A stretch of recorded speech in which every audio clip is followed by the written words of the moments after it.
നമസ്കാരം. പ്രവാസികളുടെ ന്യൂസിലേക്ക് എവർക്കും സ്വാഗതം. ഇന്നത്തെ പ്രധാന വാർത്തകൾ. കടുത്ത വേനലും മഴക്കുറവും മൂലം ജർമ്മനിയിലെ പ്രധാന നദികളിൽ ജലനിരപ്പ് വൻതോതിൽ താഴുകയാണ്. ഇത് രാജ്യത്തെ കപ്പൽ ഗതാഗതത്തെയും വ്യാവസായിക ചരക്ക് നീക്കത്തെയും കടുത്ത പ്രതിസന്ധിയിലാക്കിയിരിക്കുകയാണ്. യൂറോപ്പിലെ തന്നെ പ്രധാന ജലപാതയായ റൈൻ നദിയിലടക്കം ജലനിരപ്പ് അപകടകരമായ രീതിയിലാണ് കുറഞ്ഞിരിക്കുന്നത്. ജർമ്മനിയുടെ വ്യാവസായിക സാമ്പത്തിക മേഖലകൾക്ക് ഇത് വലിയ ഭീഷണിയാകുമെന്നാണ് ഇപ്പോഴത്തെ വിലയിരുത്തൽ. നദികളിലെ ജലനിരപ്പ് താഴ്ന്നതോടെ വലിയ ചരക്ക് കപ്പലുകൾക്ക് പൂർണ്ണശേഷിയിൽ സർവീസ് നടത്താൻ കഴിയാത്ത അവസ്ഥയാണ്. കപ്പലുകൾ മണലിൽ ഉറച്ചു പോകാതിരിക്കാൻ ഭാരം കുറയ്ക്കേണ്ടതുണ്ട്. ഇതിനായി പകുതിയോ അതിൽ താഴെയോ മാത്രം ചരക്കുകൾ കയറ്റിയാണ് നിലവിൽ സർവീസുകൾ നടത്തുന്നത്. ഇത് ചരക്ക് നീക്കത്തിന്റെ വേഗത്തെയും കാര്യക്ഷമതയെയും ദോഷകരമായി ബാധിച്ചിരിക്കുകയാണ്. അതേസമയം തടാകങ്ങളുടെയും നദികളുടെയും അടിത്തട്ടിലെ മണൽത്തിട്ടകൾ പുറത്തു വന്ന് പലയിടങ്ങളിലും ചെറുകാടുകളും ദ്വീപുകളും രൂപപ്പെട്ടു തുടങ്ങിയിട്ടുമുണ്ട്. അതുകൊണ്ട് തന്നെ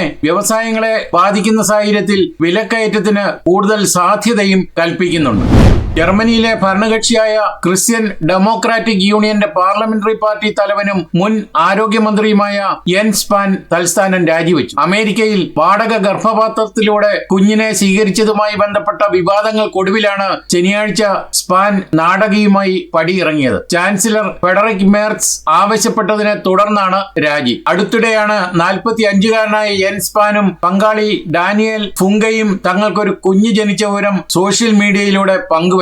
എന്നാൽ വാടക ഗർഭധാരണത്തെ ശക്തമായി എതിർക്കുന്ന പാർട്ടിയുടെ നയങ്ങൾക്ക് വിരുദ്ധമായി സ്പാൻ പ്രവർത്തിച്ചു എന്ന ആരോപണം ഉയർന്നതോടെ ജർമ്മൻ രാഷ്ട്രീയത്തിൽ വലിയ വിവാദത്തിന് തിരികൊളുത്തുകയായിരുന്നു. ജർമ്മനിയിൽ വാടക ഗർഭധാരണം നിയമപരമായി നിരോധിച്ചിട്ടുള്ളതാണ്. ക്രിസ്ത്യൻ മൂല്യങ്ങൾ ഉയർത്തിപ്പിടിക്കുന്ന CDU പാർട്ടി ഇതിനെ ശക്തമായി എതിർക്കുകയും ചെയ്യുന്നുണ്ട്. മുൻപ് ഈ നിയമത്തെ അനുകൂലിച്ച് വോട്ട് ചെയ്ത വ്യക്തി കൂടിയാണ് സ്പാൻ. വിദേശത്ത് വെച്ച് വാടക ഗർഭധാരണത്തിലൂടെ ജനിച്ച കുഞ്ഞിനെ ജർമ്മനിയിൽ വളർത്തുന്നത് നിയമവിരുദ്ധമല്ലെങ്കിലും നിയമം നിർമ്മിക്കുന്ന ഒരു ജനപ്രതിനിധി സ്വന്തം പാർട്ടി നിലപാടുകൾക്ക് വിരുദ്ധമായി പ്രവർത്തിച്ചത് അദ്ദേഹത്തിന്റെ വിശ്വാസ്യതയെ ഏറെ ബാധിച്ചിരിക്കുകയാണ്. എന്നാൽ ബുണ്ടസ്റ്റാഗിലെ അംഗത്വത്തിൽ നിന്ന് സ്പാൻ ഇതുവരെ രാജിവെച്ചിട്ടില്ല.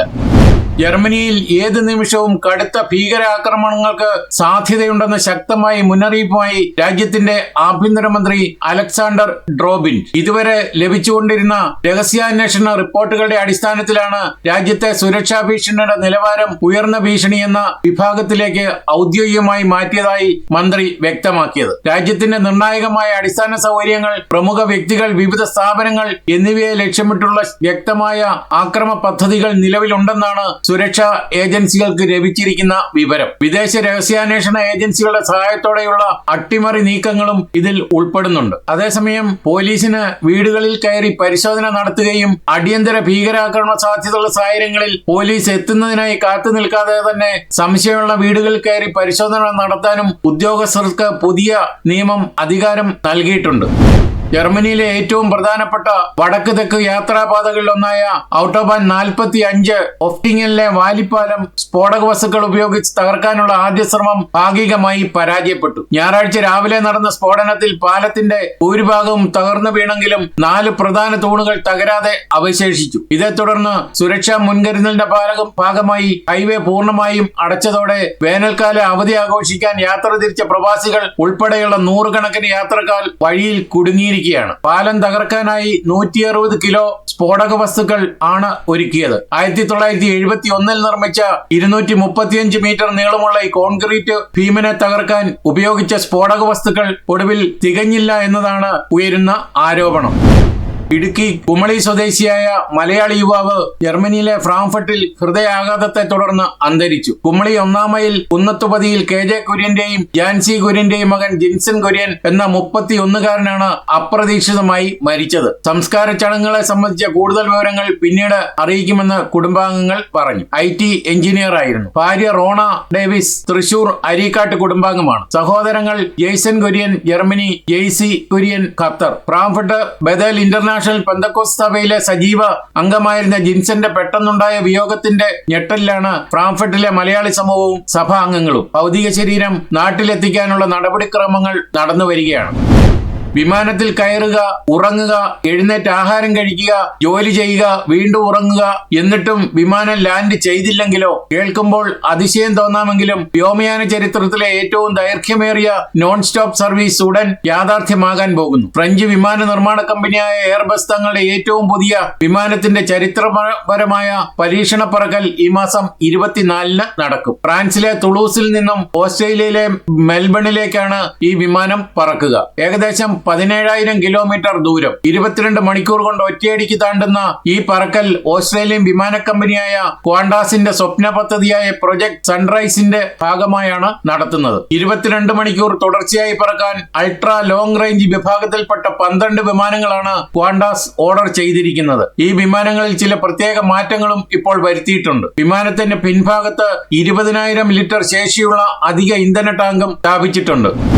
ലോകകപ്പ് ഫുട്ബോൾ ചരിത്രത്തിൽ ദീർഘകാലം ഓർമ്മിക്കപ്പെടുന്ന ഒരു ആവേശ പോരാട്ടത്തിനിടയിൽ ഫ്രാൻസിനെ 4-നെതിരെ 6 ഗോളുകൾക്ക് തകർത്ത് ഇംഗ്ലണ്ട് വെങ്കല മെഡൽ സ്വന്തമാക്കി. അത്യന്തം നാടകീയവും ആവേശം നിറഞ്ഞതുമായ മത്സരത്തിനൊടുവിലാണ് ത്രീ ലയൺസ് തങ്ങളുടെ സിംഹാസനം ഉറപ്പിച്ചത്. 3-ാം സ്ഥാനത്തിനായുള്ള മത്സരം സെമിഫൈനലിൽ പരാജയപ്പെട്ട ഫ്രാൻസും ഇംഗ്ലണ്ടും തമ്മിലുള്ള മത്സരം അമേരിക്കയിലെ മിയാമിയിലാണ് അരങ്ങേറിയത്. ഇംഗ്ലണ്ടിനെ സംബന്ധിച്ചിടത്തോളം ഈ വെങ്കല മെഡൽ നേട്ടത്തിന് സ്വർണത്തേക്കാൾ തിളക്കമുണ്ട്. കാരണം 1966-ൽ സ്വന്തം നാട്ടിൽ വെച്ച് ലോകകപ്പ് കിരീടം ചൂടിയതിനു ശേഷം കഴിഞ്ഞ 60 വർഷത്തിനിടയിലെ ഇംഗ്ലണ്ടിന്റെ ഏറ്റവും മികച്ച ലോകകപ്പ് പ്രകടനമാണിത്. നീണ്ട 6 പതിറ്റാണ്ടുകളുടെ കാത്തിരിപ്പിനും നിരാശകൾക്കും ഈ വിജയത്തോടെ ബ്രിട്ടീഷുകാർ അറുതി വരുത്തിയിരിക്കുകയാണ്. മത്സരത്തിന്റെ ആദ്യ 45 മിനിറ്റിൽ മൈതാനത്ത് കണ്ടത് ഒരു ഇംഗ്ലീഷ് കൊടുങ്കാറ്റായിരുന്നു. കളി ജയിക്കണമെന്ന യാതൊരു ആഗ്രഹവുമില്ലാത്ത മട്ടിൽ മന്ദഗതിയിൽ കളിച്ച ഫ്രഞ്ച് പടയെ ഇംഗ്ലണ്ട് അക്ഷരാർത്ഥത്തിൽ തരിപ്പണമാക്കി. ആദ്യ പകുതി അവസാനിക്കുമ്പോൾ എതിരില്ലാത്ത 4 ഗോളുകൾക്ക് ഇംഗ്ലണ്ട് ഏറെക്കുറെ വിജയം ഉറപ്പിച്ചിരുന്നു. ആക്രമണ ഫുട്ബോളിന്റെ മനോഹരമായ കാഴ്ചകളാണ്